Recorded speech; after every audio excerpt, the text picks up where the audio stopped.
আসসালামু আলাইকুম, নমস্কার।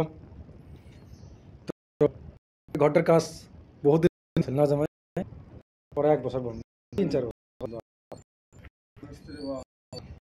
ভালো মিস্ত্রি বাদেরকে কমেন্ট আছে, আমরা এসে পড়ছি কাজ।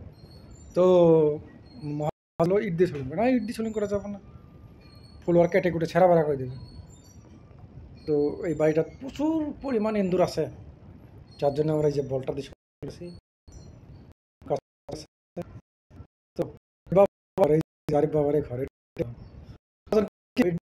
তুমি ইট দেওয়ার কথা, হ্যাঁ, আমার যে বলটা দিলেন, হ্যাঁ, ভালো হয়েছে।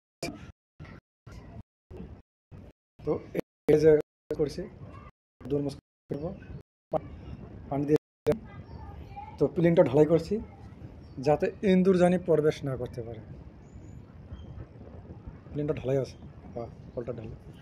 বাড়িটা প্রচুর পরিমাণ গাছ গাছালি, ফুলের গাছও আছে। তার সঙ্গে আজকে আমার সঙ্গে জমি হয়েছে আরও এই ধরনের আনাজ যদি খেতে চাও, বড় বড় আনাজ, কমেন্টে জানাবেন। এই আনাজও দেখাবো আমি আপনাদেরকে। পরিমাণ